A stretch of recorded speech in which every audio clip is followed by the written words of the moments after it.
Heute schaue ich mir das Dreibein-Monitorstativ von König & Meier KM26270 mal näher an.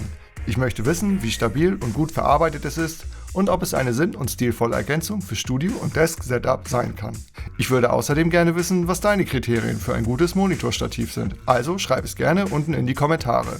Zum Lieferumfang gehört das Stativ höchst selbst, ein Splint, Aufkleber für die Abkopplung der Lautsprecher und ein Schlüssel zum Aufbau.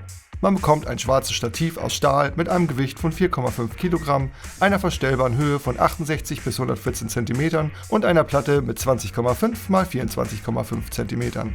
Alles scheint gut verarbeitet, ohne scharfe Kanten oder Lackfehler. Ein Link zum Stativ, welches übrigens einzeln verkauft wird, findest du da unten.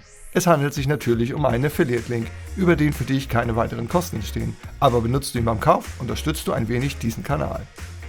Der Aufbau gestaltet sich relativ simpel. Schrauben rein, Höhe auswählen, Splint einstecken und arretieren. Alles sitzt gut und erweckt den Anschein, als würden meine Monitore darauf sicher Platz finden, aber das teste ich später. Unten angefangen fällt der Radius von 34,5 cm des Dreibeins positiv auf, da einerseits Stabilität gewährt und andererseits auch platzsparend ist. Besonders wenn man das Stativ neben einen Tisch stellen möchte, bleibt man flexibel und kann auch mal etwas näher an diesen heran. Bei einer Wand verhält es sich ebenso. Manchmal sind diese paar Zentimeter schon die halbe Miete. Die Gummifüße schonen auch empfindliche Böden und machen erfreulicherweise keine Streifen. Eine Schutzkappe kaschiert außerdem die Verschraubung und gibt dem Fuß so einen durchgehenden Look. Die stabile Säule setzt diesen fort, erfährt jedoch durch den silbernen Splint ein Fauxpas im Design. Dieser ist zwar eine sinnvolle Maßnahme und Ergänzung zur Arretierung, sieht aber mit dem Band und durch seine Farbe etwas deplatziert aus. Man sollte jedoch nicht meckern, wenn man keine bessere Lösung hat. Und diese wäre meiner Meinung nach einfach ein etwas kleinerer Splint in ebenfalls schwarzer Farbe gewesen. Aber vielleicht ist das zu einfach. Die Arretierung umschließt die Stange komplett mit Plastik und vermeidet so unschöne Kratzer im Lack. So kann man hoch und runter stellen, ohne Schaden zu verursachen. Sehr gut. Als da wäre noch die Platte, die für die richtigen Monitore auch die richtige Größe hat. Fallen diese jedoch etwas kleiner aus, wirken sie schnell ein bisschen verloren. Mit den Gummis kann man seinen Lautsprecher noch von der Platte entkoppeln. Da meine aber schon Schaum auf der Unterseite haben, lege ich sie erstmal beiseite. Mir erschließt sich nicht ganz, warum vorne bzw. hinten zwei Löcher in der Platte sind. Die Seiten mit Profil runden die Sache aber wortwörtlich gut ab.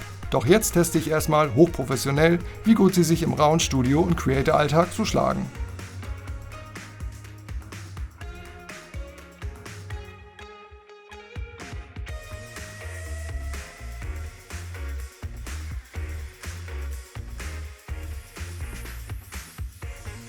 Das schaut alles ganz gut aus. Soundseitig kann ich sagen, dass die Stands im Gegensatz zu meinem Schreibtisch die Nase vorn haben, denn dieser schwingt einfach immer minimal mit, auch wenn die Tischplatte sehr massiv ist, was untenrum unerwünschte Frequenzen erzeugt. Also auf den Stands definitiv etwas mehr Klarheit und die Einstellung auf Ohrhöhe ist natürlich Gold wert.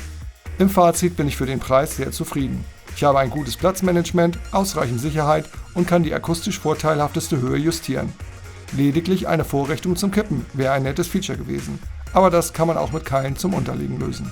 Das war's mit meiner Meinung zum KM 26270 Monitorstativ. Gefällt dir das Video, lass ein Like da. Und ist Musik und Audio dein Ding? Abonnier doch den Kanal.